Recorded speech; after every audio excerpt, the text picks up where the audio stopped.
बिहार के भागलपुर में चुनावी रैली करने पहुंचे तेजस्वी यादव के पास पहुंचने के लिए लोगों ने सुरक्षा घेरा तोड़ दिया। जैसे ही तेजस्वी यादव का हेलीकॉप्टर जमीन पर उतरा, रैली में आए लोग सुरक्षा घेरा तोड़कर हेलीकॉप्टर की तरफ दौड़ने लगे, जिससे वहां हंगामा मच गया। सुरक्षा में तैनात पुलिस वालों के हाथ पांव फूलने लग गए। अचानक वहां अफरा तफरी मच गई। तेजस्वी यादव हेलीकॉप्टर से उतरे नहीं थे और रैली वाली जगह पर भगदड़ जैसे हालात दिखने लगे। फौरन वहां तैनात पुलिस वालों और अर्धसैनिक बल के जवानों ने डंडे चलाना शुरू कर दिए।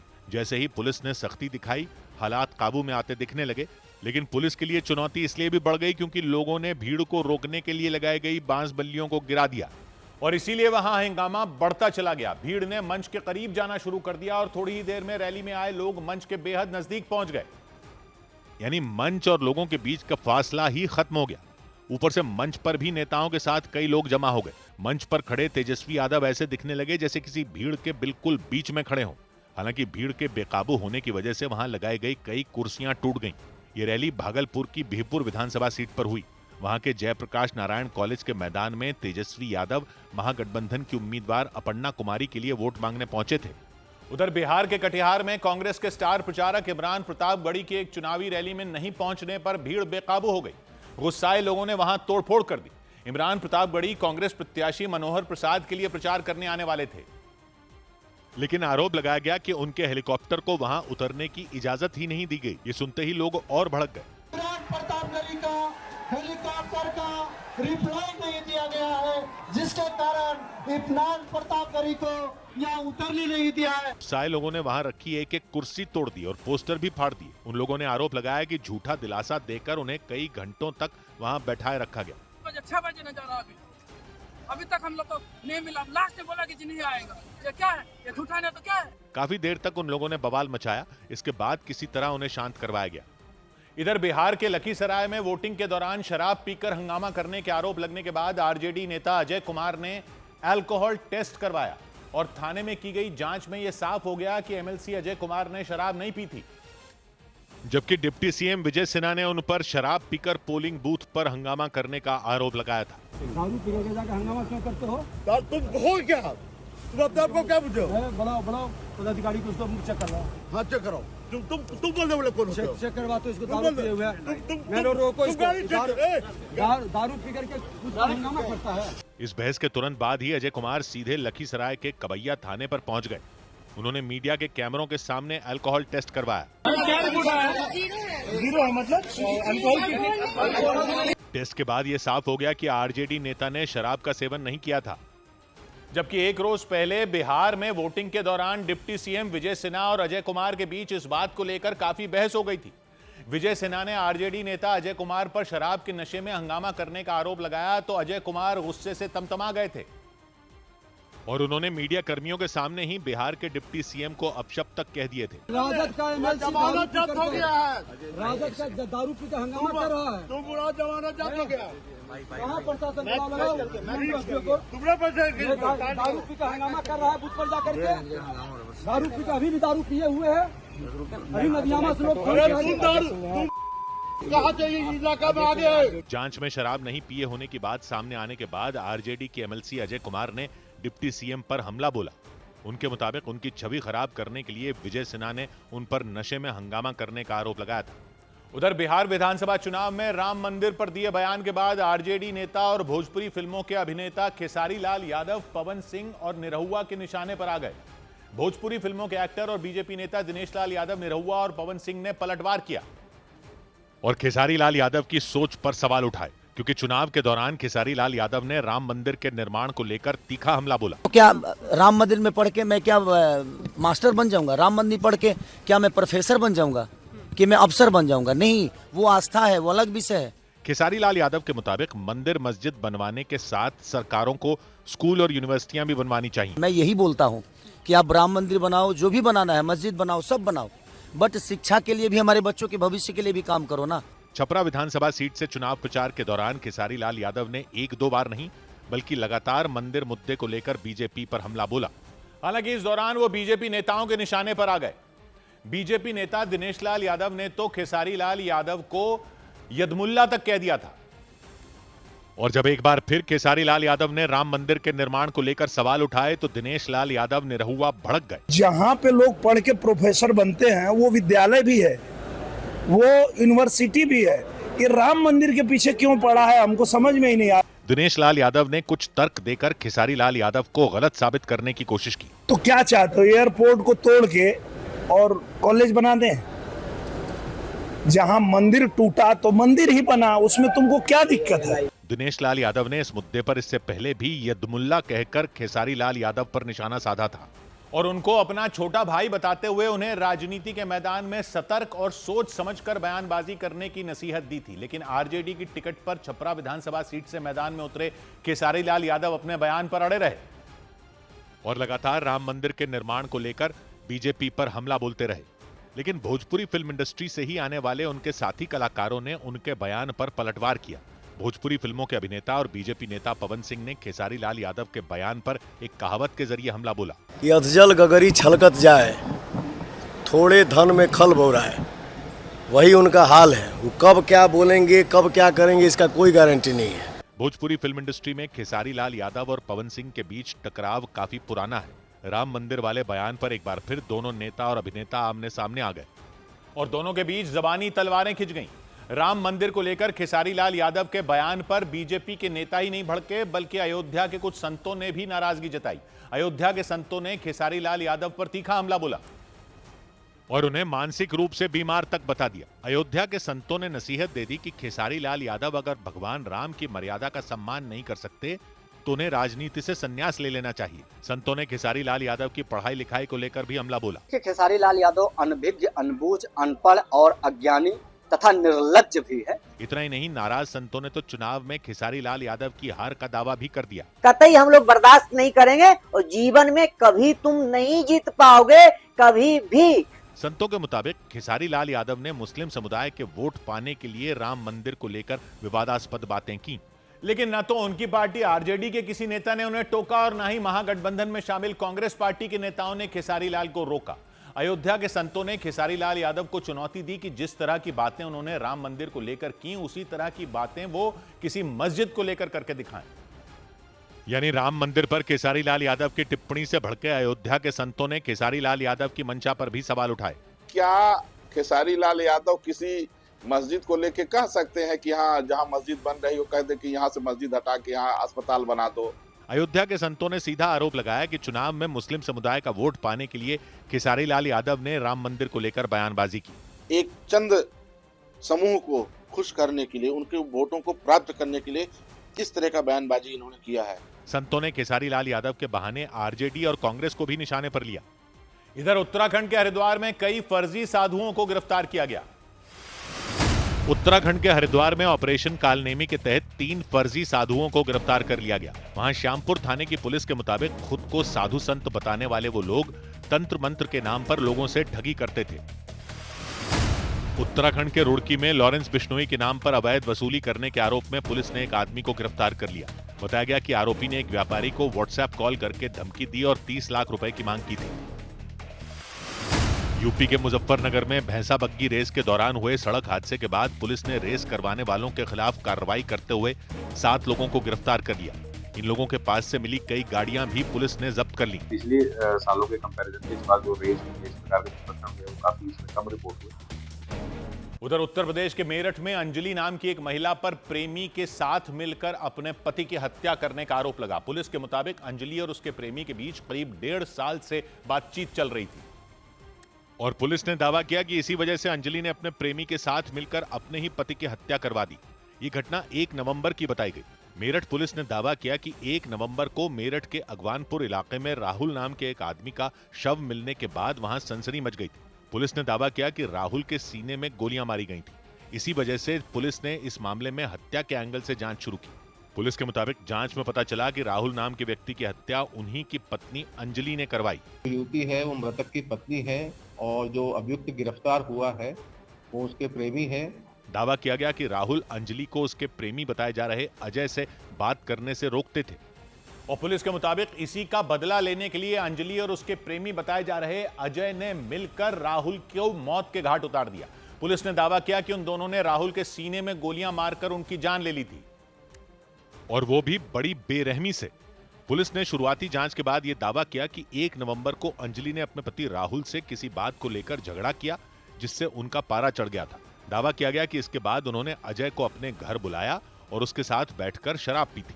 पुलिस के मुताबिक इसी के बाद दोनों के बीच कहासुनी हो गई थी और फिर अजय ने राहुल के सीने में एक के बाद एक कई गोलियां दाग दी।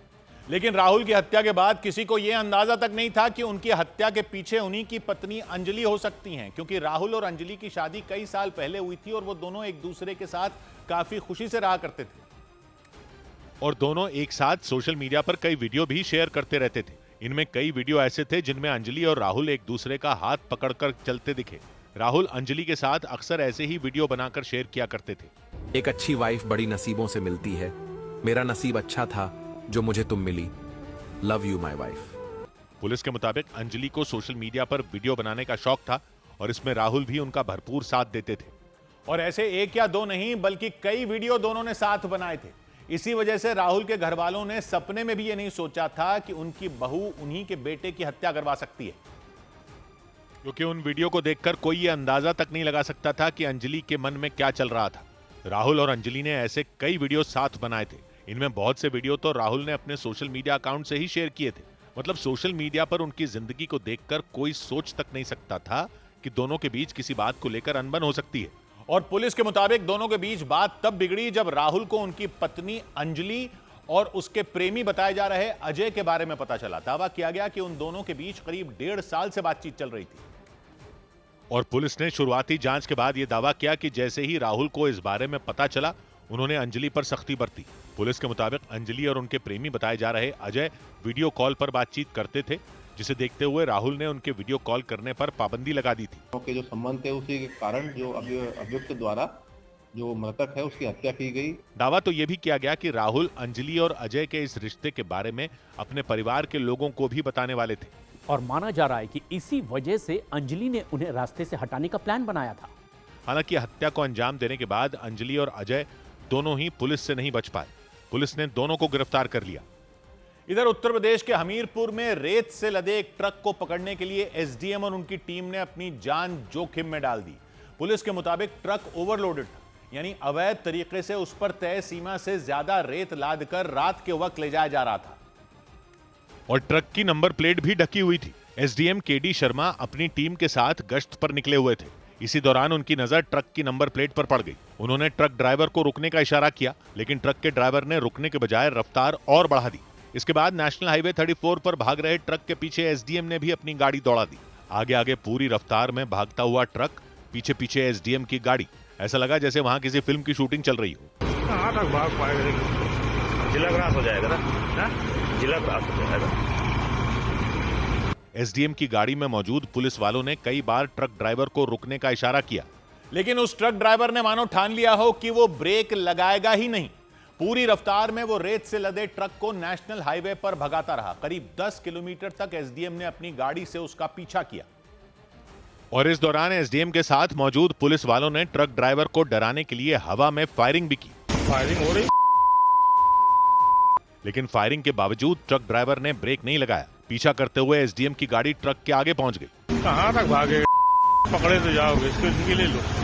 करीब 10 किलोमीटर पीछा करने के बाद कानपुर जिले की सीमा के पास ट्रक ड्राइवर को पकड़ लिया गया।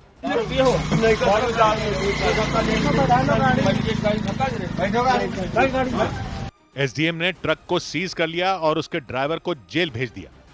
उधर उत्तर प्रदेश के हापुड़ में वंशिका नाम की एक यूट्यूबर पर उनकी मां ने मारपीट करने और घर से निकालने की धमकी देने का आरोप लगा दिया। वंशिका हर हर शंभू गाना गाकर मशहूर हुई सिंगर फरमानी नाज के साथ एक गाने में नजर आई थी। हालांकि अपनी मां के लगाए आरोपों पर वंशिका का कोई जवाब सामने नहीं आया, लेकिन इसी बीच मारपीट का एक वीडियो सामने आ गया। उस वीडियो में यूट्यूबर वंशिका एक महिला से बहस करती नजर आई और वो महिला वंशिका की मां बंटी देवी बताई गई। उस वीडियो में बहस के दौरान वंशिका अपनी मां के सामने घर और प्लॉट पर अपना मालिकाना हक जताती सुनाई दी, लेकिन कुछ देर में उनके बीच धक्का मुक्की शुरू हो गई और देखते ही देखते दोनों ने एक दूसरे को पीटना शुरू कर दिया। फिर तो उन्होंने एक दूसरे के बाल खींचे और चीखती चिल्लाती सुनाई दी और यूट्यूबर वंशिका की मां ने आरोप लगाया कि सोशल मीडिया से मिली लोकप्रियता और कमाई के बाद वंशिका ने प्लॉट पर कब्जा करने की कोशिश की। उनके मुताबिक उन्होंने इसका विरोध जताया तो वंशिका ने उनसे बदसलूकी की। और यूट्यूबर वंशिका की मां बंटी देवी ने उन पर जान से मारने की धमकी देने का आरोप लगा दिया। उनके मुताबिक वंशिका ने उनके खिलाफ झूठी शिकायत भी दर्ज करवाई थी और उन्हें फंसाने की कोशिश की थी। 2 साल से हमारे नाम की एप्लीकेशन डालती है, रिपोर्ट करवाते हैं, मम्मी पापा पीटते हैं, मुझे फांसी लगाते हैं, ये सब झूठा आरोप है। बंटी देवी ने आरोप लगाया कि उनके साथ बदसलूकी की गई और उन्हें घर से निकालने की भी धमकी दी गई। कहती है मुझे घर से बाहर निकलो, मारा पीट निकलती है, मेरा बना हुआ है, तो मैं आपको पता ही 2.5 लाख रुपए मेरा मोदी से मिला हुआ है। उनके मुताबिक वंशिका पिछले 2 साल से अपने YouTube चैनल के मैनेजर हिमांशु के साथ रह रही हैं। उन्होंने आरोप लगाया कि हिमांशु ने ही वंशिका को गुमराह किया और उन्हें परिवार वालों से दूर कर दिया। और बताया गया कि इंसाफ की गुहार लगाते हुए यूट्यूबर वंशिका की मां बंटी देवी ने वंशिका और उनके यूट्यूब चैनल के मैनेजर हिमांशु के खिलाफ थाने में शिकायत दर्ज करा दी। उन्होंने वंशिका और हिमांशु से अपनी जान को खतरा बताया और इस मामले में उन्होंने कानूनी कार्रवाई करने की मांग की। बंटी देवी ने आरोप लगाया कि वंशिका घर से सोने चांदी के गहने तक हिमांशु को दे चुकी हैं। वंशिका ने गाड़ी निकाली है, वो गाड़ी भी हिमांशु के नाम है, स्कूटी निकाली है, वो भी हिमांशु के नाम है। वहीं इन गंभीर आरोपों पर वंशिका की तरफ से कोई जवाब सामने नहीं आया। उत्तर प्रदेश के हापुड़ की रहने वाली वंशिका एक यूट्यूब चैनल चलाती हैं और करीब 2 लाख लोग उनके चैनल को फॉलो करते हैं। वो हर हर शंभू गाना गाने वाली मशहूर सिंगर और यूट्यूबर फरमानी नाज के साथ एक गाने में भी नजर आई थी। इधर दिल्ली में पिछले साल हुए कोचिंग सेंटर हादसा मामले में 2 अधिकारियों के खिलाफ कार्रवाई के आदेश दे दिए गए। दिल्ली के ओल्ड राजेंद्र नगर के कोचिंग सेंटर में पिछले साल हुई 3 छात्रों की मौत के मामले में दमकल विभाग के 2 बड़े अधिकारियों की मुश्किलें बढ़ गईं। उपराज्यपाल ने उनके खिलाफ अनुशासनात्मक कार्रवाई की मंजूरी दे दी। जांच में पाया गया कि उन्होंने बेसमेंट की जांच पर गलत रिपोर्ट दी थी। यूपी के मेरठ में प्रेमी के साथ मिलकर पति की हत्या करने के आरोप में जेल जाने वाली मुस्कान के मायके वालों ने शहर छोड़ने का मन बना लिया। उनके घर पर मकान बिकाऊ है लिखा पर्चा चिपका दिखा। मुस्कान पर अपने पति की हत्या कर शव के टुकड़े कर उन्हें सीमेंट वाले नीले ड्रम में जैम करने के आरोप हैं। महाराष्ट्र के डिप्टी सीएम और शिवसेना नेता एकनाथ शिंदे ने बिहार में चुनाव प्रचार किया। एकनाथ शिंदे ने पूर्वी चंपारण जिले की गोविंदगंज और कल्याणपुर विधानसभा सीट पर बीजेपी अध्यक्ष जेपी नड्डा के साथ प्रचार किया। उधर उत्तराखंड के देहरादून में एक महिला पत्रकार से बदसलूकी के आरोपों पर शिक्षा विभाग के एक अधिकारी घिर गए।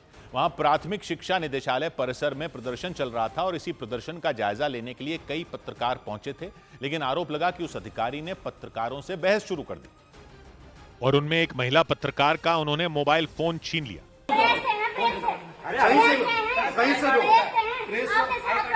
उस अधिकारी ने उस महिला पत्रकार का फोन छीनकर पटकने की कोशिश की, लेकिन वहां मौजूद लोगों ने उन्हें रोक दिया। इसके बाद तो उस अधिकारी और उस पत्रकार के बीच धक्का मुक्की हो गई। वो अधिकारी उत्तराखंड के प्रारंभिक शिक्षा निदेशक अजय कुमार नौडियाल बताए गए और हाथापाई के दौरान वो बिल्कुल गुस्से से लाल हो गए। उन्हें शांत कराने के लिए वो लोग वहां से उन्हें दूर ले जाते दिखे, लेकिन सीमा रावत नाम की उस पत्रकार पर भड़के अजय कुमार नौडियाल का गुस्सा शांत नहीं हुआ। वहां मौजूद पत्रकारों ने इस घटना का वीडियो रिकॉर्ड करना शुरू कर दिया। फिर तो बात और बिगड़ गई और प्राथमिक शिक्षा निदेशालय के दफ्तर में मौजूद पत्रकारों ने उन पर बदसलूकी का आरोप लगा दिया। यहाँ पर देखिए किस तरीके से बदतमीजी की जा रही प्रेस वालों के साथ। वहां इस हंगामे के बीच उनमें एक व्यक्ति ने उत्तराखंड के प्रारंभिक शिक्षा निदेशक अजय कुमार नौडियाल पर चीखना चिल्लाना शुरू कर दिया। मैंने बोला था कि आई मत बोलो, हाथ उठाओगे क्या? हाथ उठाओगे तुम? डायरेक्टर हो बदतमीजो। उस व्यक्ति के चीखते ही कुछ देर के लिए सन्नाटा पसर गया, लेकिन उनके बदतमीज कहते ही अजय कुमार नौडियाल फिर भड़क गए।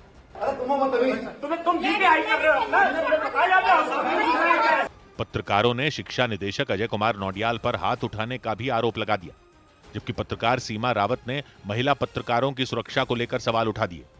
उधर कर्नाटक के बेलगावी में एक हाईवे जैम करने की कोशिश कर रहे किसानों ने अचानक पथराव कर दिया। वहां कई दिन से आंदोलन कर रहे गन्ना किसानों ने उस हाईवे को जैम करने की कोशिश की, जिसके बाद किसानों को रोकने के लिए पुलिस की कई टीमें पहुंच गई, लेकिन पुलिस को देखते ही किसानों का गुस्सा भड़क गया। अचानक सड़क पर पत्थर बरसने लगे। हाईवे पर किसानों ने पुलिस की तरफ पत्थर फेंकने शुरू कर दिए। हर कोई बचने की कोशिश करता रहा। घटना को कवर करने पहुंचा एक पत्रकार तो पत्थरों से बचने के लिए एक पुल के पीछे छुप गया। वहां पुलिस की कई गाड़ियां मौजूद थीं, लेकिन पुलिस वाले सिर्फ पत्थरों से बचने की कोशिश करते दिखे।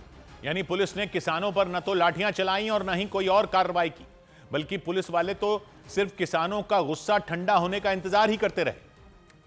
और इसीलिए वहां हंगामा करने वाले किसान हाईवे पर मनचाहे तरीके से दौड़ते और पत्थर उछालते दिखे। हाईवे पर ट्रैफिक पूरी तरह ठप नहीं था। कुछ गाड़ियां हाईवे पर बरस रहे पत्थरों के बीच से गुजरती दिखाई दी। कुछ लोग यहां वहां छिपने की कोशिश करते रहे। हर तरफ चीख पुकार मची रही। आंदोलनकारियों के सिर पर तो जैसे खून सवार हो गया था। हालांकि किसान नेताओं ने अपने समर्थकों को रोकने की कोशिश शुरू कर दी। पुलिस ने किसान नेताओं को साथ लेकर प्रदर्शनकारियों से पथराव रोकने की अपील की, लेकिन उनकी अपील का किसानों पर कोई असर नहीं हुआ।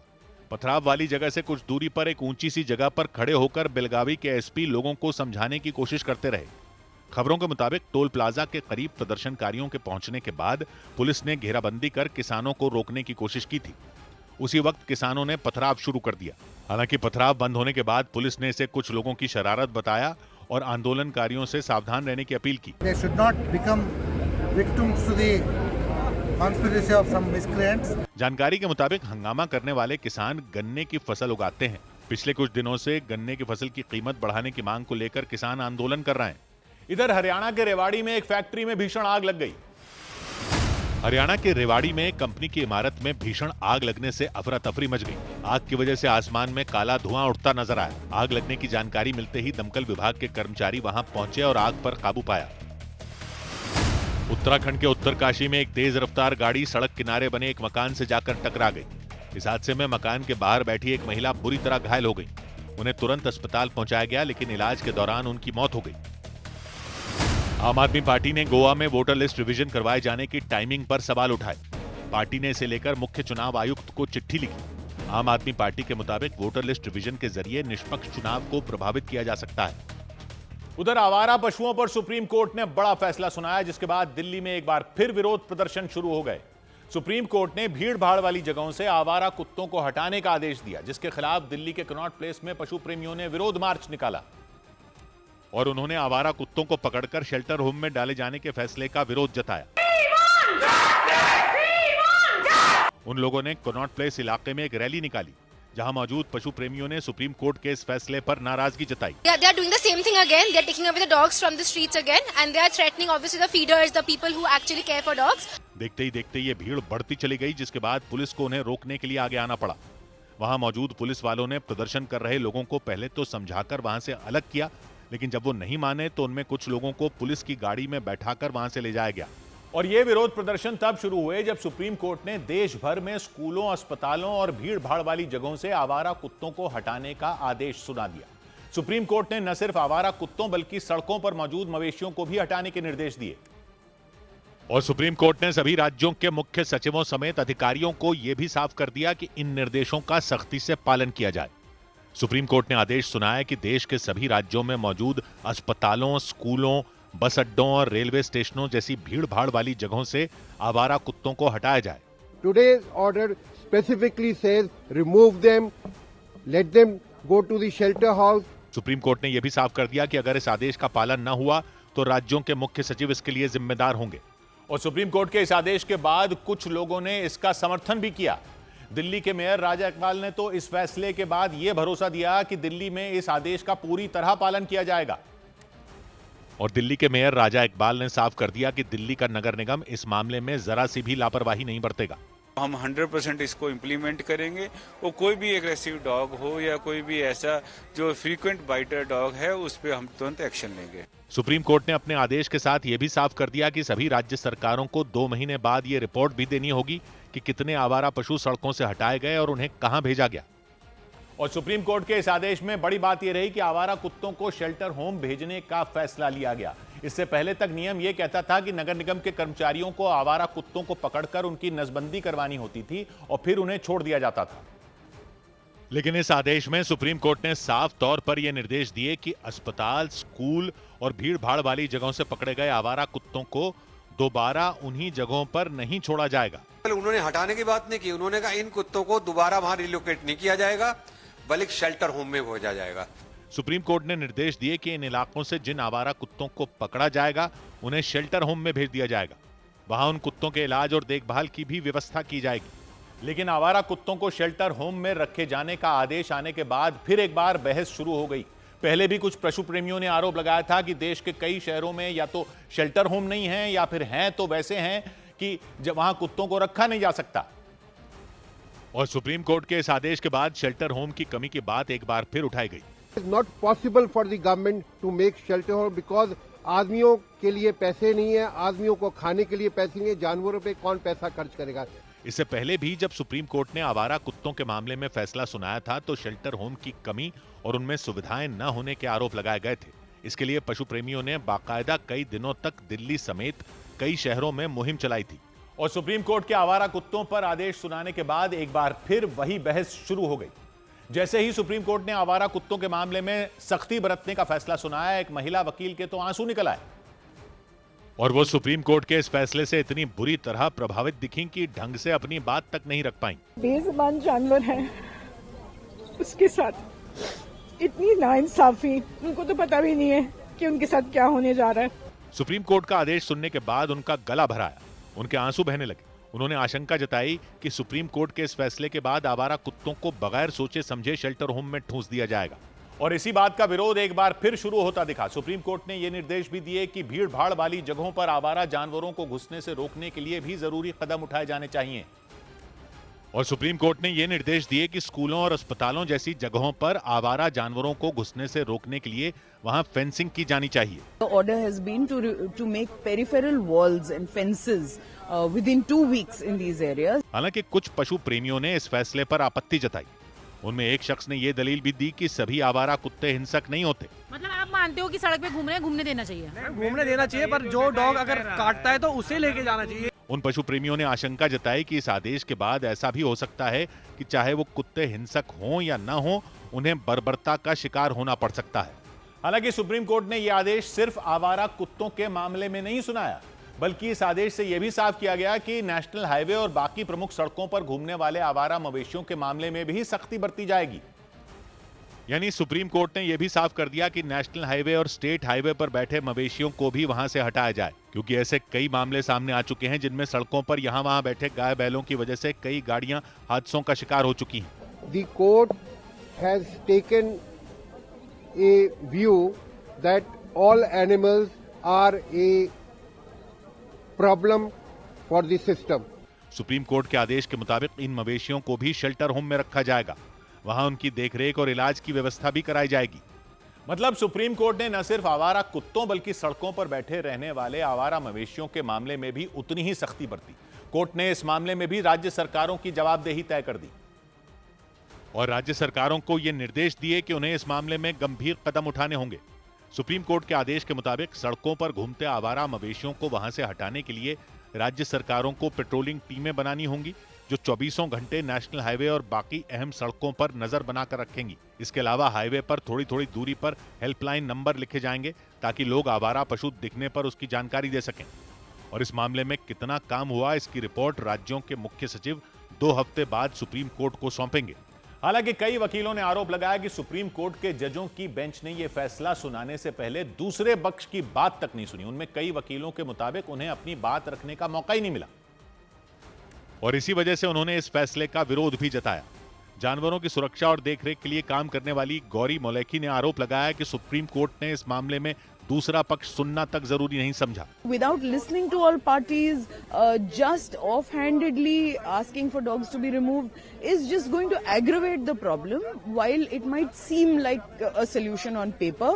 उन्होंने दावा किया कि अगर सुप्रीम कोर्ट उन संस्थाओं की सलाह लेती जो जानवरों की देखरेख का काम करती हैं, तो इससे बेहतर हल भी निकाला जा सकता था। उधर टीएमसी सांसद कल्याण बनर्जी साइबर ठगी के शिकार हो गए। टीएमसी सांसद कल्याण बनर्जी के बैंक अकाउंट से साइबर अपराधियों ने करीब 57 लाख रुपए उड़ा लिए। मामले में बैंक के अधिकारियों ने खुद कोलकाता पुलिस की साइबर ब्रांच में शिकायत दर्ज कराई। पुलिस के मुताबिक बदमाशों ने उनके फर्जी पैन कार्ड और आधार कार्ड का इस्तेमाल किया। मध्य प्रदेश के धार में पुलिस ने एक ट्रक में छिपाकर ले जाई जा रही अवैध शराब की 528 पेटियों को बरामद करने का दावा किया। उनकी कीमत करीब 33 लाख रुपए बताई गई। मामले में पुलिस ने ट्रक के ड्राइवर को गिरफ्तार कर लिया। इधर भ्रष्टाचार के आरोप में सस्पेंड किए गए मैनपुरी जिले में तैनात सीओ ऋषिकांत शुक्ला की कई और प्रॉपर्टियां होने की जानकारी सामने आई। पुलिस सूत्रों के मुताबिक एसआईटी जांच में पता चला कि ऋषिकांत शुक्ला ने 100 करोड़ रुपए से ज्यादा की बेनामी संपत्ति बना ली। और यह प्रॉपर्टी सिर्फ एक या दो शहरों में नहीं बल्कि देश के कई शहरों में बनाई गई। सूत्रों के मुताबिक ऋषिकांत शुक्ला ने अपने एक करीबी दोस्त के नाम पर कानपुर के महंगे इलाके में 11 दुकानें खरीदी थी, जिसकी बाजार कीमत लगभग 92 करोड़ रुपए बताई गई। और सूत्र बताते हैं इन सब के अलावा 3 और प्रॉपर्टियों के दस्तावेज जांच के दौरान एसआईटी के हाथ नहीं लग सके, लेकिन उनकी खरीद में ऋषिकांत शुक्ला के पैन नंबर का इस्तेमाल किया गया। और पुलिस सूत्रों के मुताबिक भ्रष्टाचार से की गई कमाई का इस्तेमाल ऋषिकांत शुक्ला ने न सिर्फ प्रॉपर्टी बनाने में किया बल्कि खुद का कारोबार शुरू करने के लिए भी पैसा लगाया। सूत्रों के मुताबिक ऋषिकांत शुक्ला ने कानपुर के ही कुछ लोगों के साथ मिलकर एक कंस्ट्रक्शन कंपनी खड़ी की, जिसमें उन्होंने अपने घर वालों और रिश्तेदारों को शामिल कर लिया। यानी माना जा रहा है कि भ्रष्टाचार से की गई काली कमाई को सफेद करने के लिए ऋषिकांत शुक्ला ने कंस्ट्रक्शन कंपनी का सहारा लिया था। पुलिस सूत्रों के मुताबिक जैसे जैसे जांच आगे बढ़ी वैसे वैसे कई अहम जानकारियां सामने आई। और सूत्र बताते हैं कि जांच में पता चला कि ऋषिकांत शुक्ला ने कानपुर में 10 साल की तैनाती के दौरान चर्चित वकील अखिलेश दुबे के साथ मिलकर एक गिरोह की तरह काम किया था, क्योंकि अखिलेश दुबे पर अवैध वसूली, जमीनों पर कब्जा करने और झूठे मुकदमों में लोगों को फंसाकर पैसे वसूलने के कई मामले दर्ज किए गए थे।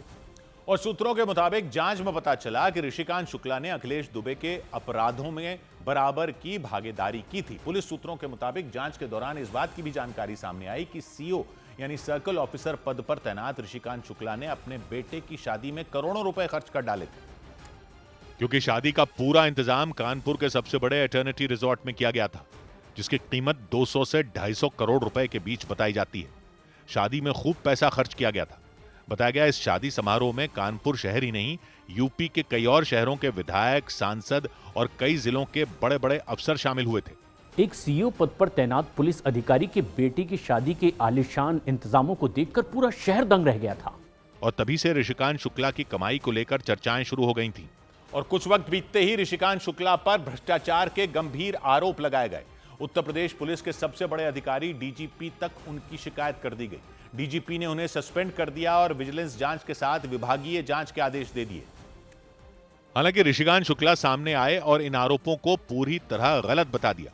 न्यूज 18 से बातचीत में ऋषिकांत शुक्ला ने दावा किया कि उनके जिस दोस्त के नाम से 92 करोड़ की प्रॉपर्टी होने का दावा किया जा रहा है, उसके बारे में न तो उन्हें और न ही उनके दोस्त को पता है। वो खुद नहीं जानते कि 11 दुकानें कौन से इलाके में कहां पे हैं। भ्रष्टाचार के आरोपों का सामना कर रहे ऋषिकांत शुक्ला ने एसआईटी जांच में पूरा सहयोग देने का भरोसा दिया। उन्होंने एक बड़ी साजिश के तहत उन्हें फंसाए जाने की बात भी दोहराई। उधर छत्तीसगढ़ के धमतरी में सरकारी स्कूलों में किताबों की कमी को लेकर व्हाट्सएप स्टेटस लगाने वाले एक टीचर को निलंबित कर दिया गया। धमतरी में राज्य स्थापना दिवस मनाया जा रहा था। इस दौरान उस टीचर ने व्हाट्सएप स्टेटस लगाकर सरकारी स्कूलों की व्यवस्था पर सवाल खड़े कर दिए और इसके बाद उन्हें निलंबित कर दिया गया। शासन के खिलाफ पोस्ट डाली है जो कि शासकीय सेवा के आचरण के विरुद्ध है। ढालूराम साहू नाम के टीचर ने अपने व्हाट्सएप स्टेटस में लिखा कि बच्चों की शिक्षा व्यवस्था ठप और राज्य में स्थापना दिवस मनाया जा रहा है। उन्होंने आगे लिखा कि जब तक सरकारी स्कूल के सभी बच्चों को पूरी किताबें नहीं मिल जाती, सहायक शिक्षक से लेकर तमाम शिक्षा अधिकारियों, कलेक्टर और शिक्षा मंत्री का वेतन रोक देना चाहिए। धमतरी के शिक्षक संगठनों ने ढालूराम साहू के खिलाफ हुई कार्रवाई को गलत बताया। इधर बिहार के बेतिया में कुछ लोगों ने एक बीजेपी नेता के घर पर बम से हमला कर दिया। बताया गया कि आरोपी 2 मोटरसाइकिलों पर सवार होकर आए थे और हमला करते ही वहां से फरार हो गए। लेकिन इससे पहले उनमें एक आरोपी उनके मकान की तरफ बम फेंकते दिखाई दिए। बम फटने की आवाज इतनी तेज थी कि आसपास के इलाकों में अफरा तफरी मच गई। बम फटने से वहां धुआं ही धुआं नजर आया। डरा देने वाला यह मामला बेतिया के कमलनाथ नगर इलाके में हुआ। वहां प्रतीक एडमिन नाम के बीजेपी नेता के घर पर हमले की खबर से सनसनी मच गई। हमले के बाद सभी आरोपी फरार हो गए। हालांकि शिकायत के बाद उनकी तलाश तेज कर दी गई। उधर बिहार में पहले चरण के मतदान के एक दिन बाद तेज प्रताप यादव ने ऐलान कर दिया कि वो चुनाव में जीतने वाले गठबंधन को अपना समर्थन देंगे। उन्होंने दावा किया कि इस बार बिहार में बदलाव होगा। आरजेडी से निकाले जाने के बाद तेज प्रताप यादव ने जनशक्ति जनता दल नाम से पार्टी बनाकर महुआ विधानसभा सीट से चुनाव लड़ा। और बिहार विधानसभा चुनाव के नतीजे आने से पहले ही तेज प्रताप यादव ने बता दिया कि उनकी रणनीति क्या होगी। जिसके पास ज्यादा बहुमत आएगा जिसकी सरकार बनेगी और वो अगर काम करेगा तो उसके साथ हम रहेंगे। खास बात यह रही कि उन्होंने एनडीए गठबंधन के लिए भी यही बात दोहराई। एनडीए विकास की बात करती है। जो भी हो, जनशक्ति जनता दल के अध्यक्ष तेज प्रताप यादव के मुताबिक जो गठबंधन बिहार में रोजगार देगा और पलायन रोकेगा वो उसका समर्थन करेंगे। उनके इस बयान ने राज्य की सियासत में हलचल बढ़ा दी और इस बयान के बाद बीजेपी ने संकेत दिए कि तेज प्रताप यादव के लिए उसके दरवाजे हमेशा खुले रहेंगे। ये बात खुद पार्टी के सांसद रवि किशन ने कही। वो बिहार में चुनाव प्रचार करने के लिए पटना एयरपोर्ट पहुंचे और वहां उनकी मुलाकात तेज प्रताप यादव से हो गई। इस दौरान रवि किशन ने तेज प्रताप यादव को भगवान शंकर का भक्त बताया और दावा किया कि भगवान शंकर के भक्त कभी भी बीजेपी में आ सकते हैं। भाजपा में मोदी जी के यहाँ सारे अवघड़दानी भोलेनाथ के भक्त, उसके लिए भाजपा तो सदैव अपना पूरा सीना खोल के रखती है। पटना एयरपोर्ट पर दोनों नेता गर्मजोशी से एक दूसरे से मिले। वो एक साथ चलते और कुछ दूर तक आपस में बात करते भी नजर आए। इधर गुजारा भत्ता बढ़ाने के लिए क्रिकेटर मोहम्मद शमी की पत्नी सुप्रीम कोर्ट पहुंच गई। क्रिकेटर मोहम्मद शमी की पत्नी हसीन जहां ने गुजारा भत्ता बढ़ाने से इनकार वाले हाईकोर्ट के फैसले को सुप्रीम कोर्ट में चुनौती दी। कोर्ट ने उनकी याचिका पर नोटिस जारी किया। कोर्ट ने शमी और पश्चिम बंगाल सरकार से 4 सप्ताह में जवाब मांगा। सुप्रीम कोर्ट ने 2003 में हुए कांग्रेस नेता राम अवतार जग्गी की हत्या के मामले में फैसला सुनाया। कोर्ट ने छत्तीसगढ़ हाईकोर्ट को केस पर दोबारा सुनवाई करने का आदेश दिया। इस मामले में पूर्व मुख्यमंत्री अजीत जोगी के बेटे अमित जोगी आरोपी थे, जिन्हें 2007 में बरी किया गया था। उत्तर प्रदेश में चित्रकूट के एक स्कूल में मिलने वाले मिड डे मील की गुणवत्ता जांचने के लिए जिले के डीएम ने छात्रों के साथ खाना खाया। डीएम पुलकित गर्ग भी जमीन पर बैठकर खाना खाते दिखे।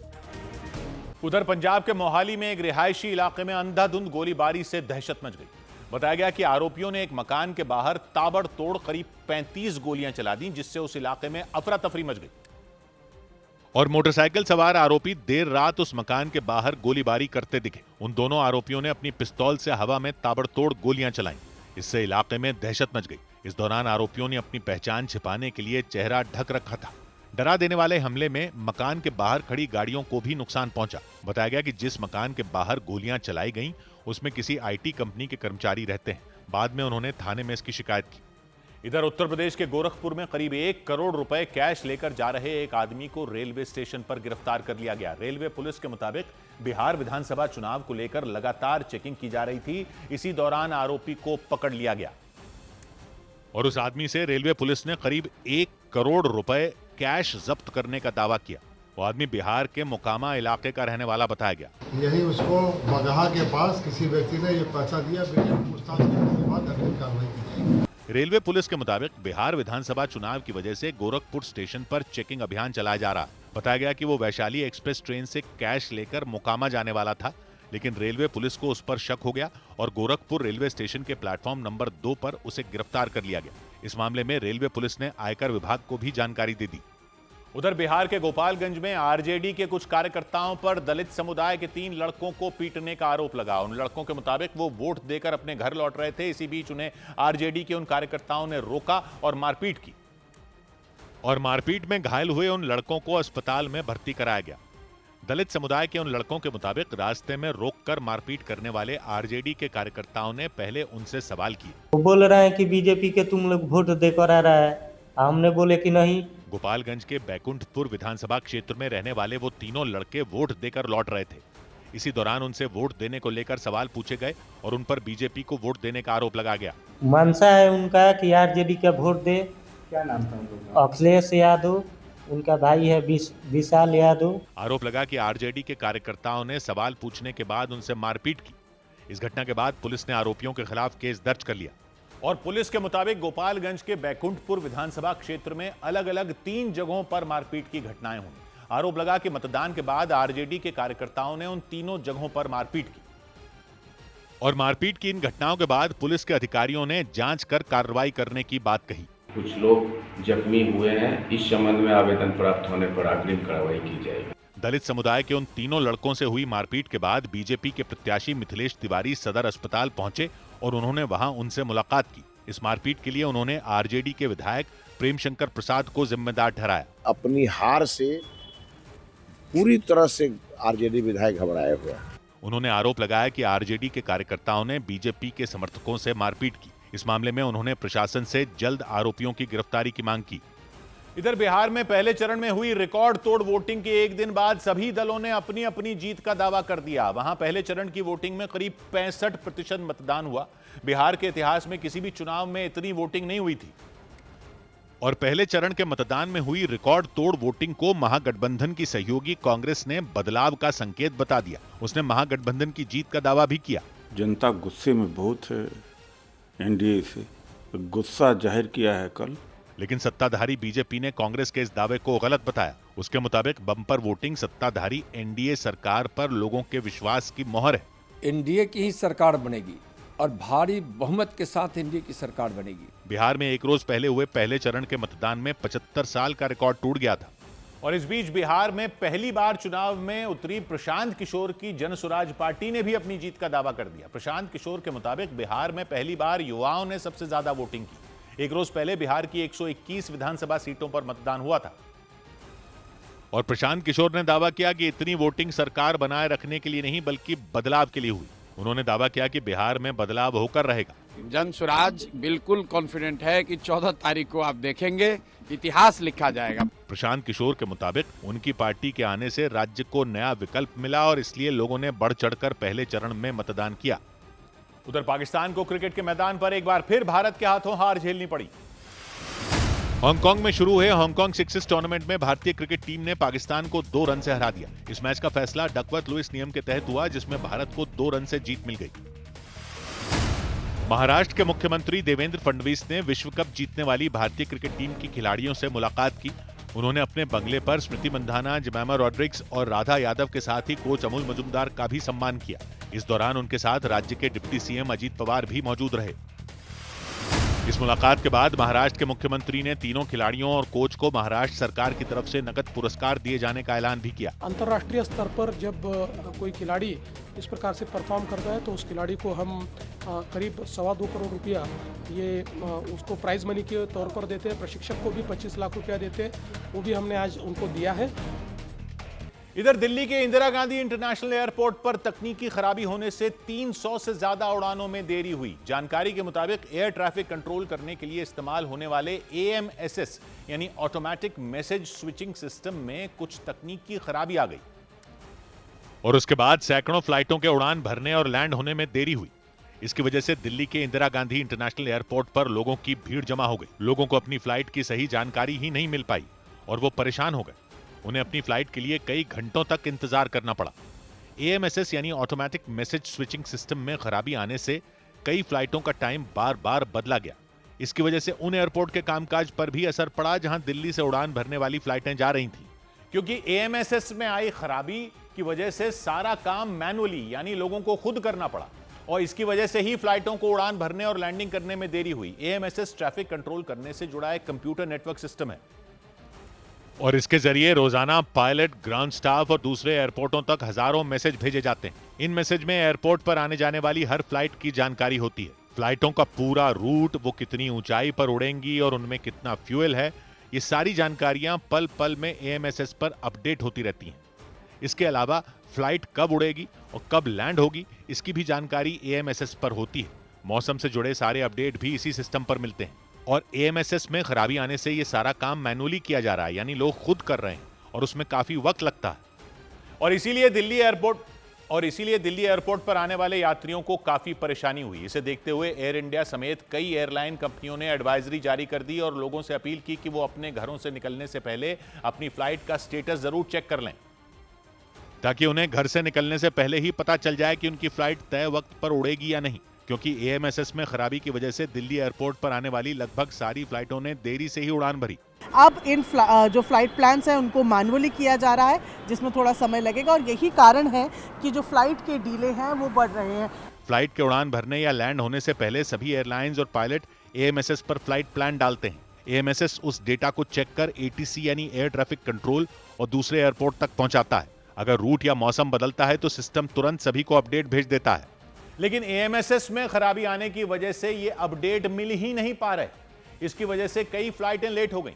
दिल्ली एयरपोर्ट पर आई तकनीकी खराबी का असर जयपुर एयरपोर्ट पर भी दिखाई दिया, क्योंकि जयपुर से दिल्ली आने वाली 3 फ्लाइटों ने 4-4 घंटे की देरी से उड़ान भरी। इसकी वजह से यात्री काफी परेशान रहे। ऐसे में जयपुर एयरपोर्ट की तरफ से एडवाइजरी जारी की गई कि यात्री अपनी फ्लाइट से जुड़ी जानकारी के लिए एयरलाइन से संपर्क कर लें। इसके साथ ही ये बयान भी जारी किया गया कि जयपुर एयरपोर्ट पर कोई तकनीकी खराबी नहीं आई, बल्कि दिल्ली एयरपोर्ट पर हुई खराबी की वजह से ही जयपुर से उड़ने वाली फ्लाइटें लेट हुई। हालांकि दिल्ली एयरपोर्ट अथॉरिटी की तरफ से कोई जानकारी नहीं मिल पाई कि ये तकनीकी खराबी कब तक ठीक होगी। उधर उत्तर प्रदेश के झांसी में एक सरकारी अस्पताल के अंदर हुई मारपीट से दहशत मच गई। जानकारी के मुताबिक एक घायल लड़के को वहां इलाज के लिए लाया गया था, तभी अचानक करीब 50 लोग उस अस्पताल के अंदर घुस गए और उस लड़के से मारपीट शुरू कर दी। उन लोगों ने चारों तरफ से उसे घेर लिया और लात घूंसों की बरसात कर दी। मारते मारते वो उसे अस्पताल के रिसेप्शन तक ले आए। इस दौरान बीच बचाव करने आए लोगों की भी पिटाई कर दी गई, लेकिन मामला यहीं शांत नहीं हुआ। वो लोग उसे घसीटकर अस्पताल के बाहर ले गए और फिर वहां भी उसकी खूब धुनाई की। थोड़ी देर बाद पुलिस वहां पहुंच गई, लेकिन तब तक वो लोग वहां से भाग निकले। इसके बाद घायल लड़के की शिकायत पर उन लोगों पर एफआईआर दर्ज की गई। उस लड़के ने आरोप लगाया कि उन लोगों ने उसे जाति सूचक शब्द कहे और उसकी सोने की चेन और कैश लूटकर भाग गए। उधर उत्तर प्रदेश के संभल में पुलिस की वर्दी पहनकर लोगों से अवैध वसूली करने वाले एक फर्जी सिपाही को गिरफ्तार कर लिया गया। पुलिस के मुताबिक आरोपी के पास खिलौने वाली पिस्तौल भी थी, जिसे वो असली पिस्तौल की तरह इस्तेमाल कर लोगों को धमका रहा था और इसीलिए पुलिस ने उसे गिरफ्तार कर उससे पूछताछ की। आइडिया कहां से आया नकली पुलिस बनने का? किसने बताया? बताओ। आई गई थी मूल में सर। किसने बताया? किसी ने बताया। और कौन है साथ में? और कोई नहीं। अकेले ही हो? पूछताछ कर रहे पुलिस कर्मियों ने उसकी वर्दी को लेकर भी सवाल जवाब किए।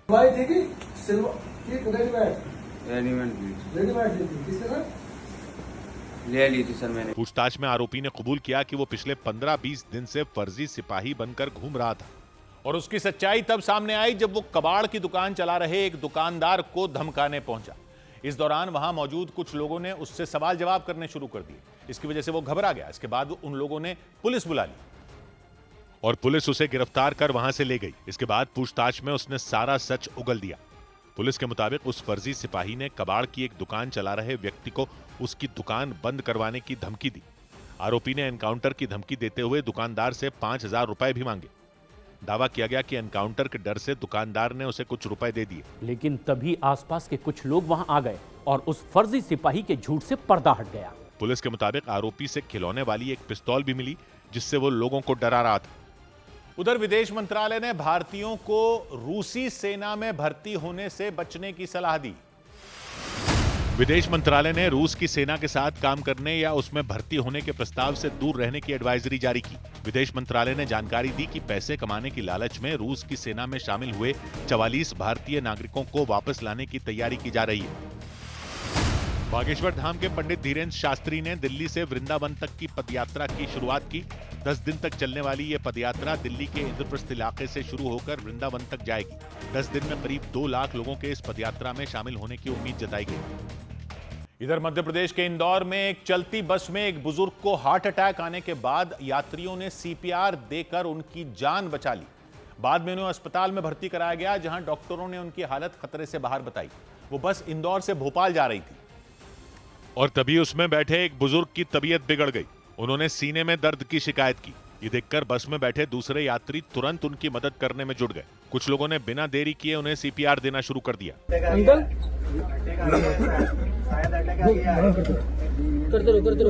अच्छी बात यह रही कि बस में 2 डॉक्टर भी मौजूद थे, लेकिन जिस बुजुर्ग को हार्ट अटैक आया उनके शरीर में कोई हरकत नहीं हुई। हालांकि लोगों ने उन्हें सीपीआर देना जारी रखा। करीब 5 मिनट तक सीपीआर देने के बाद बुजुर्ग की हालत में सुधार हो गया और तब जाकर बस में बैठे यात्रियों ने राहत की सांस ली। लेकिन खतरा पूरी तरह टला नहीं था। 67 साल के बुजुर्ग को तुरंत इलाज की जरूरत थी और इस बीच बस के ड्राइवर ने भी समझदारी दिखाई। यात्री जहां बुजुर्ग की मदद करने में जुटे रहे, तो ड्राइवर ने बस को अस्पताल की तरफ मोड़ लिया। यानी हर व्यक्ति ने बुजुर्ग की जान बचाने में कोई कसर नहीं छोड़ी। उन्हें बीच रास्ते से ही अस्पताल पहुंचा दिया गया। बस में यात्रा कर रहे डॉक्टर के मुताबिक ये सब कुछ समय रहते सीपीआर देने की वजह से ही संभव हो पाया। मैं गया, फिर मैंने वहाँ पे वापस उनके साथ में मदद करके उस व्यक्ति को रिवाइव करा और इस तरह लोगों की समझदारी ने एक बुजुर्ग की जान बचा ली। अस्पताल में इलाज के बाद उनकी हालत में और सुधार हो गया। बाद में उनके परिवार वालों को घटना की जानकारी दे दी गई। उधर राजस्थान के अलवर में जिला परिषद की बैठक में किसानों की अनदेखी का आरोप लगाते हुए वहां के पार्षद संदीप फौलादपुरिया हल लेकर पहुंच गए। उन्हें ऐसा करता देखकर लोग दंग रह गए, क्योंकि संदीप फौलादपुरिया नाम के वो पार्षद अपने कंधे पर हल रखकर बैठक में जाते दिखे। बैठक के दौरान उन्होंने उस हल को कॉन्फ्रेंस टेबल पर रख दिया। इस बात पर वहां मौजूद लोग मुस्कुराते दिखाई दिए।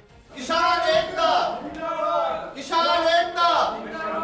बैठक से पहले पार्षद ने सरकार पर किसानों की समस्या न सुनने का आरोप लगाया और नारेबाजी की। हैरान करने वाली बात यह रही कि वो अपना इस्तीफा भी साथ लेकर पहुंचे। उन्होंने चेतावनी दी कि अगर उनकी मांगें पूरी नहीं हुई तो वो पार्षद के पद से इस्तीफा दे देंगे। इधर दक्षिण पूर्व एशिया के देश इंडोनेशिया की राजधानी जकार्ता के एक स्कूल में बम धमाका होने से सनसनी मच गई। धमाके में 50 से ज्यादा लोग बुरी तरह जख्मी हो गए। जानकारी के मुताबिक उस स्कूल में मौजूद मस्जिद में जुमे की नमाज पढ़ी जा रही थी और तभी अचानक हुए जोरदार धमाके से अफरा तफरी मच गई। धमाके की आवाज सुनते ही स्कूल के ग्राउंड में खेल रहे बच्चे बुरी तरह दहल गए। कुछ सेकंड के लिए तो उन्हें कुछ समझ ही नहीं आया। वो जहां थे वहीं खड़े रह गए। वहीं कुछ छात्र धमाके की आवाज सुनकर बेहोश हो गए। इसके बाद कुछ छात्र उन्हें उठाकर वहां से ले जाते दिखाई दिए। ये धमाका इंडोनेशिया की राजधानी जकार्ता के एक स्कूल में हुआ। बताया गया स्कूल के कैंपस में एक मस्जिद बनी हुई थी। उस स्कूल के छात्रों समेत कुछ लोग वहां जुमे की नमाज पढ़ रहे थे और उसी दौरान अचानक उस मस्जिद में धमाका हो गया। इस घटना के बाद उस स्कूल के बाहर लोगों की भीड़ जमा हो गई। पुलिस और राहत बचाव की कई टीमें भी वहां पहुंच गईं और उस पूरे इलाके को घेर कर तलाशी शुरू कर दी। इस घटना के बाद पुलिस और सुरक्षा बल की टीम उस स्कूल में मौजूद मस्जिद के अंदर पहुंची। वहां बम के कुछ हिस्से पड़े मिले। इसके अलावा उस मस्जिद में लगे शीशों के टुकड़े भी बिखरे नजर आए। मस्जिद का यह हाल देखने के बाद बॉम्ब स्क्वाड ने उस मस्जिद के कोने कोने की तलाशी ली। जानकारी के मुताबिक यह धमाका दोपहर करीब 12:30 बजे हुआ। धमाके में 50 से ज्यादा लोग बुरी तरह जख्मी हो गए। इसके बाद वहां पुलिस ने घायलों को अस्पताल पहुंचाया और स्कूल के आसपास सुरक्षा बढ़ा दी। इजरायल ने गाजा में जमीन के नीचे बनी एक सुरंग में फंसे हमास के करीब 200 लड़ाकों को छोड़ने से इनकार कर दिया, जबकि अमेरिका ने भी अपील कर दी कि अगर हमास के वो लड़ाके हथियार डालकर सरेंडर करते हैं तो उन्हें सुरक्षित जाने दिया जाए। लेकिन इजरायल के प्रधानमंत्री बेंजामिन नेतन्याहू मानने के लिए तैयार नहीं। उन्होंने दो टूक कह दिया कि सुरंग में फंसे हमास के किसी भी लड़ाके को छोड़ा नहीं जाएगा। दावा तो यहां तक किया गया कि इजरायल की सेना उन्हें सुरंग समेत ही बारूद से उड़ा सकती है। खबर है कि हमास के करीब 200 लड़ाके गाजा के दक्षिणी हिस्से में मौजूद एक सुरंग में घिर चुके हैं।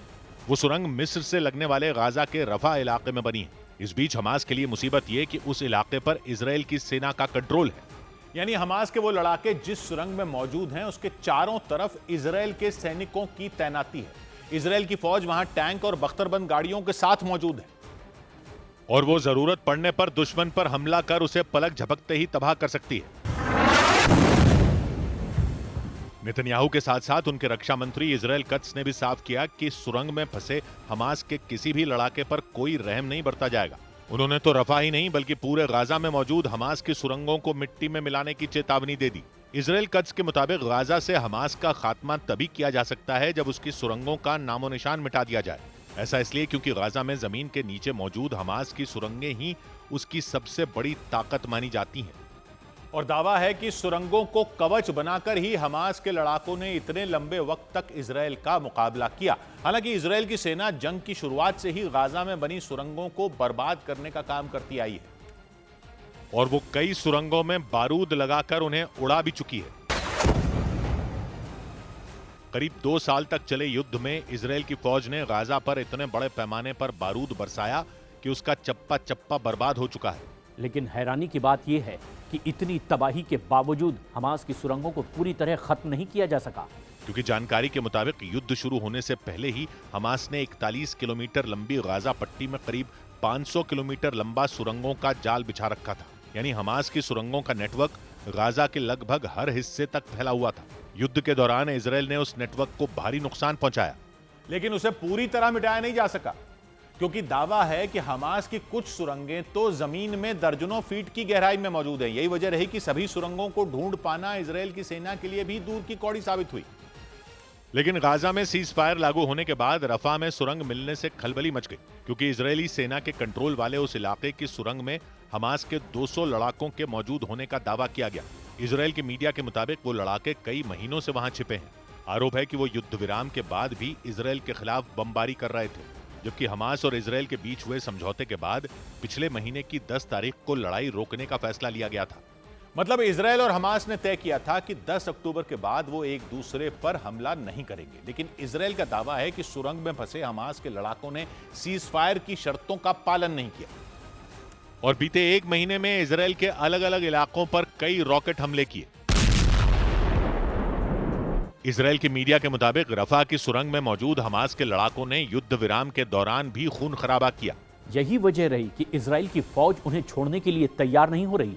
दावा है कि उन लड़ाकों में वो लोग भी शामिल हो सकते हैं जिन्होंने 7 अक्टूबर 2023 को इजरायल में घुसकर कत्लेआम मचा दिया था। उस दिन हमास के लड़ाकों ने इजरायल की सड़कों को खून से रंग दिया था और 1250 लोगों की सरेआम हत्या कर दी थी। और इतना ही नहीं, करीब 250 लोगों को बंधक बनाकर गाजा ले गए थे। उन बंधकों को भी सुरंगों में ही छिपाए जाने की खबरें आई थी। हमास के इसी खौफनाक हमले से भड़के इजरायल ने गाजा में जंग छेड़ दी थी और 2 साल तक चली लड़ाई में इजरायल ने हमास के उन नेताओं और लड़ाकों को चुन चुन कर ठिकाने लगाया जो 7 अक्टूबर 2023 वाले हमले के लिए जिम्मेदार थे। इसी बीच सुरंग में फंसे कुछ लड़ाकों का भी हाथ उस भयावह हमले में होने का दावा किया गया।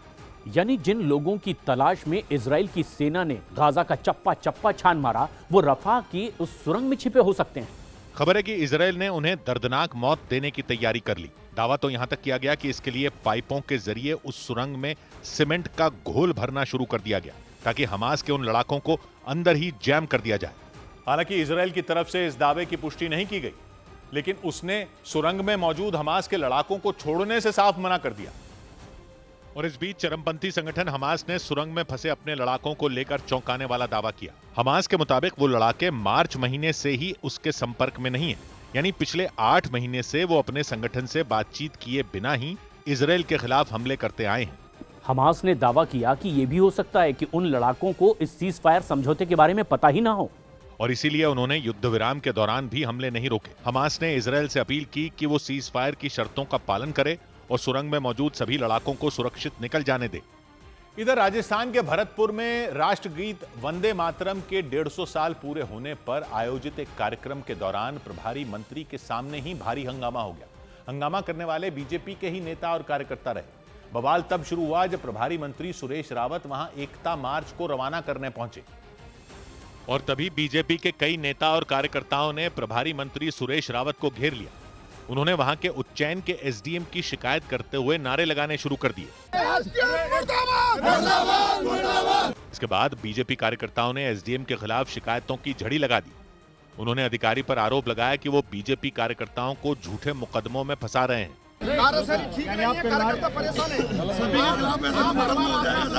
गुस्साए कार्यकर्ताओं ने एसडीएम के खिलाफ जल्द कार्रवाई किए जाने की मांग की और अपनी पार्टी के नेताओं और कार्यकर्ताओं की बात को प्रभारी मंत्री सुरेश रावत कुछ देर तक सुनते रहे। इसके बाद उन्होंने उनसे अपील की कि वो कार्यक्रम के खत्म हो जाने के बाद अपनी बात रखें, लेकिन बीजेपी के नेता और कार्यकर्ता नहीं माने और उन्होंने प्रभारी मंत्री को आगे बढ़ने नहीं दिया।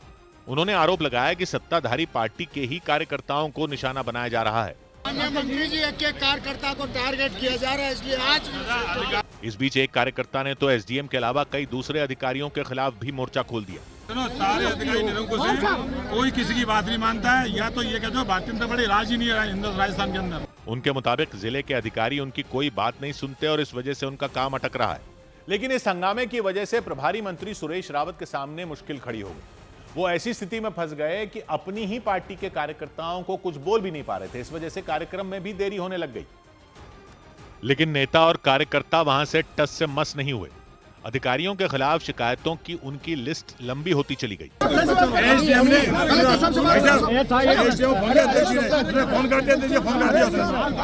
इसके बाद प्रभारी मंत्री सुरेश रावत के कुछ समर्थक आगे आए। उन्होंने गुस्साए नेताओं और कार्यकर्ताओं को समझाने की कोशिश की। कार्यक्रम को सफल होने दो। इस बीच मौका मिलते ही सुरेश रावत वहां से आगे बढ़ गए, लेकिन नाराज कार्यकर्ताओं ने उनका पीछा नहीं छोड़ा। वो कार्यक्रम के मंच तक पहुंच गए। ये देखकर वहां मौजूद जिले के डीएम और एसपी ने मामले को शांत कराने की कोशिश की। सौ बात की एक बात यह कि वंदे मातरम को लेकर 150 साल से लेकर जो बहस छिड़ी हुई है वो दिखाती है कि धर्म के नाम पर राजनीति भले ही सब कुछ खत्म कर दे, लेकिन ये राजनीति नहीं खत्म होती। इस गीत की पूरी कहानी समझनी सबके लिए जरूरी है और फिर खुद तय कीजिए कि हिंदू मुसलमान हिंदू मुसलमान हिंदू मुसलमान ये धर्म का मसला है या ये राजनीति का मसला है। लेकिन ज्यादातर पब्लिक ना तो पूरी कहानी जानती है कि बात थी क्या और वहां कहां पहुंच गई, ना ही पब्लिक को शायद कोई बताना भी चाहता है कि कहानी है क्या।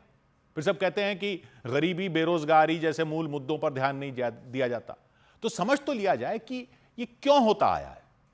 तो पहले तो यह कहा जा रहा है कि वंदे मातरम को काट कर छोटा कर दिया गया था।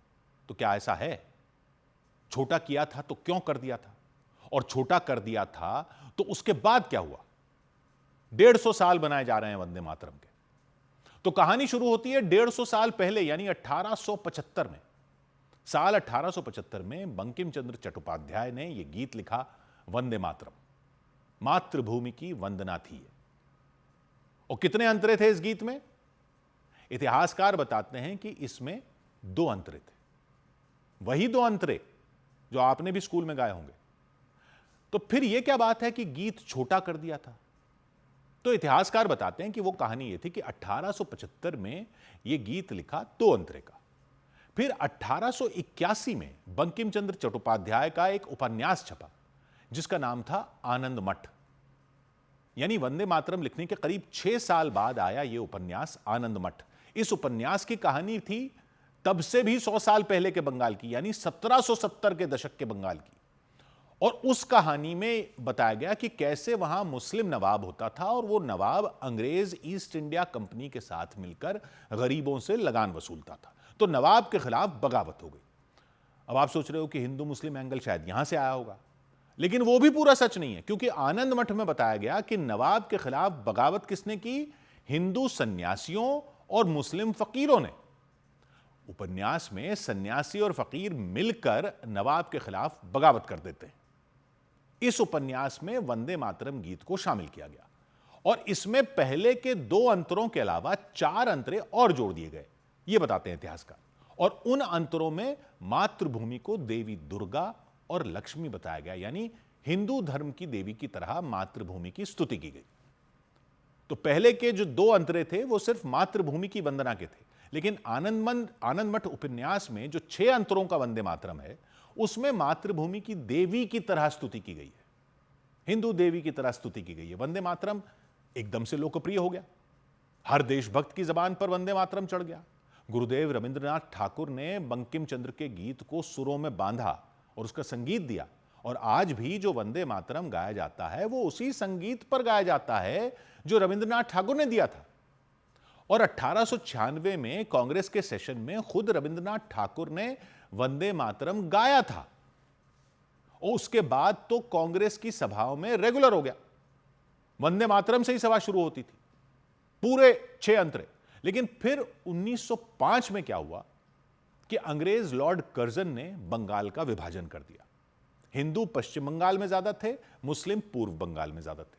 और वंदे मातरम को लेकर मुस्लिम नेताओं ने यह सवाल उठाने शुरू कर दिए कि यह देश की स्तुति के साथ देवी की भी स्तुति है, तो यह तो हिंदुओं का गीत है, और मातृभूमि को हिंदू देवियों की तरह देखना ही इस्लाम के खिलाफ है, और यह तो हिंदू राष्ट्र बनाने की तरफ बढ़ते कदम है। यह सब बातें होने लगी। हिंदू मुस्लिम खाई बढ़ रही थी। मुस्लिम नेताओं ने इसमें वंदे मातरम को इस्तेमाल किया मुसलमानों को डराने के लिए कि ये क्या गा रहे हो, ये तो देवी की वंदना है, ये इस्लाम के खिलाफ है। जबकि हिंदू जो थे उनका इस बात पर ध्यान भी नहीं जाता था कि ये कोई देवी की स्तुति है, वो तो इसे मातृभूमि की वंदना के रूप में ही गाते थे। खैर, वंदे मातरम पर हिंदुओं और मुसलमानों के बीच खाई बढ़ती चली गई। वंदे मातरम आजादी के आंदोलनकारियों का गीत भी बनता गया, लेकिन मुस्लिम लीग इसका विरोध करती रही और कहती रही कि कांग्रेस में इस गीत को इसलिए गाया जाता है और बढ़ावा दिया जाता है क्योंकि कांग्रेस आगे चलकर भारत को अंग्रेजों से हिंदुओं के लिए आजाद करवाना चाहती है। खैर, कुछ इलाकों में मुसलमानों के बीच मुस्लिम लीग को स्वीकार किया जाने लगा। करते करते अंग्रेजों ने भारत में प्रांतों में पहली बार चुनाव करवाए 1936-37 में। चुनाव हुए तो चुनावों में वोट बैंक पॉलिटिक्स शुरू हो गई और मुस्लिम लीग को मौका मिल गया मुसलमानों के नाम पर चुनावी राजनीति करने का। तो उस माहौल में हुए 1937 का कांग्रेस का अधिवेशन हुआ और यह सवाल आया कि हिंदू मुसलमान कैसे एक साथ रखे जाएं अंग्रेजों से लड़ने के लिए, क्योंकि ये मुस्लिम लीग तो अलग कर रही है, इनको एक साथ रखेंगे तब अंग्रेजों से एक साथ लड़ेंगे। अब उसमें एक पॉइंट यह भी था कि वंदे मातरम पर मुस्लिम एतराज करते हैं और मुस्लिम लीग ने इसको बढ़ावा दिया हुआ है और यह कांग्रेस में गाया जाता है। तो एक कमेटी बनी जिस पर रविंद्रनाथ ठाकुर को ही सलाह देनी थी। कमेटी में थे जवाहरलाल नेहरू, मौलाना आजाद, सुभाष चंद्र बोस और आचार्य नरेंद्र देव। बोस ने रविंद्रनाथ ठाकुर से कहा कि अगर वंदे मातरम को त्याग दिया गया तो हिंदू तो नाराज हो जाएंगे बंगाल के। नेहरू ने रविंद्रनाथ ठाकुर से कहा कि अगर वंदे मातरम गाया जाता रहा तो मुसलमानों को साथ लेना मुश्किल हो जाएगा, क्योंकि मुस्लिम लीग उनको इस पर पहले से ही भड़का रही है। महात्मा गांधी ने क्या कहा? गांधी इस मुद्दे पर प्रैक्टिकल हो गए। गांधी ने कहा कि भले ही वंदे मातरम जिस उपन्यास में था उसकी कहानी में कुछ भी हो, लेकिन उन्होंने तो खुद बचपन से जब भी वंदे मातरम सुना और गाया है, उनको तो वो देशभक्ति का ही गीत लगा है और उनको तो एहसास भी नहीं था कि ये देवी की स्तुति है, बल्कि ये तो मातृभूमि की वंदना है। लेकिन गांधी ने यह भी कहा कि अब जो माहौल हो गया है उसमें इस गीत की वजह से दरारें पैदा की जा रही हैं। तो इस सब को देखते हुए गुरुदेव रविंद्रनाथ ठाकुर ने यह सलाह दी कि आनंद मठ उपन्यास की कहानी की वजह से यह दरार पैदा की जा रही है और वंदे मातरम तो मातृभूमि की वंदना ही है लेकिन उपन्यास में जो वंदे मातरम है वो तो बाद में शामिल हुआ। तो जो पहले के 2 अंतरे थे उनमें तो मातृभूमि को देवी दुर्गा नहीं बताया गया है, तो वो जो पहले के 2 अंतरे थे वो गाए जाते रहे। ये कॉम्प्रोमाइज करने की कोशिश की गई। फिर यह तय हुआ कि वो 2 अंतरे कांग्रेस में गाए जाते रहेंगे, यानी एक तरह से दोनों साइड को संतुष्ट करने की कोशिश थी। लेकिन जिन्ना इस बात से भी खुश नहीं हुए क्योंकि गीत को रखा गया, और राजा जी और जीबी पंत जैसे नेता इस बात से खुश नहीं थे कि मुस्लिम नेताओं की वजह से गीत के सिर्फ 2 अंतरों को ही रखा गया, बाकी हटा दिए गए। तो यह तो हो गई कहानी वंदे मातरम को छोटा करने की, या यूं कह लीजिए कि उपन्यास वाले वंदे मातरम के बजाय पहले वाले 2 अंतरे ही रखने की। लेकिन यह सही है कि यह इसलिए किया गया ताकि इस पर हिंदू मुसलमान होना बंद हो जाए। कोशिश यह थी, यानी मुसलमानों की देवी की स्तुति वाली आपत्ति की वजह से ही यह किया गया। तो सवाल तो यह है ना कि फिर क्या प्रॉब्लम है? ये तो कर दिया गया। जब एक कदम आगे बढ़कर यह कर दिया गया कि 2 ही अंतरे गाएंगे, तब भी जिनको गीत पर आपत्ति करनी है वो तो कर ही रहे हैं। उन्होंने तो तब भी नहीं देखा था कि एक कदम इधर से बढ़ाया गया तो एक कदम उधर से भी बढ़ाया जाता। उन्होंने तो गुरुदेव रविंद्रनाथ ठाकुर की बात नहीं समझी, उन्होंने तो महात्मा गांधी की बात नहीं सुनी। जिनको जिन्ना की ही सुननी थी उन्होंने तो जिन्ना की ही सुनी। उनको पाकिस्तान बनवाना था, उनको तो कॉम्प्रोमाइज करना ही नहीं था। लेकिन वो तो बन गया ना पाकिस्तान, वो लोग तो चले गए पाकिस्तान। अब क्या प्रॉब्लम है? इसलिए यह आवाज बार बार उठती रहती है कि हाथ बढ़ाने की बात हो तो सब तरफ से हाथ बढ़ाए जाए ना। लेकिन अपने आप को मुस्लिम नेता कहने वाले क्या ये बता रहे हैं लोगों को? क्या ये मुस्लिम नेता जो खुद को कहते हैं, क्या ये लोगों को बता रहे हैं कि मुस्लिम समुदाय के लिए असहज ना हो इसलिए ही 2 अंतरे गाए जाते हैं वंदे मातरम के? वो 2 अंतरे भी गाने पर आपत्ति किए जा रहे हैं। यानी जिनको आपत्ति जतानी है वो तो जताएंगे ही। किस बात का कॉम्प्रोमाइज हुआ? उनकी राजनीति ही इस आपत्ति पर है। वो तो पहले 2 अंतरों पर भी वही बात कह रहे हैं जो बाकी अंतरों पर कह रहे थे। वो तो पहले 2 अंतरे क्या, कई तो ऐसे हैं जो कहते हैं कि वंदे मातरम बोलना भी उनकी आस्था के खिलाफ है। इसीलिए बाकी लोग कहते हैं कि फिर छोटा किया ही क्यों था, फिर पूरा ही गा लो। और यह विवाद चले ही जा रहा है। 150 साल हो गए वंदे मातरम को। यह 2 अंतरों या 6 अंतरों की बात नहीं है। इस गीत की कहानी दिखाती है कि क्या है जिसने इस मातृभूमि को बार बार आगे बढ़ने से रोक रखा है। सुजलाम सुफलाम मलयज शीतलाम शस्य श्यामलाम मातरम, वंदे मातरम। 100 बात की एक बात। इधर हरियाणा के झज्जर में गहने चुराने के आरोप में एक महिला और उनके पति को पकड़ लिया गया। हरियाणा के झज्जर में पुलिस ने गहनों की एक दुकान से लाखों की चोरी करने वाले दंपति को गिरफ्तार कर लिया।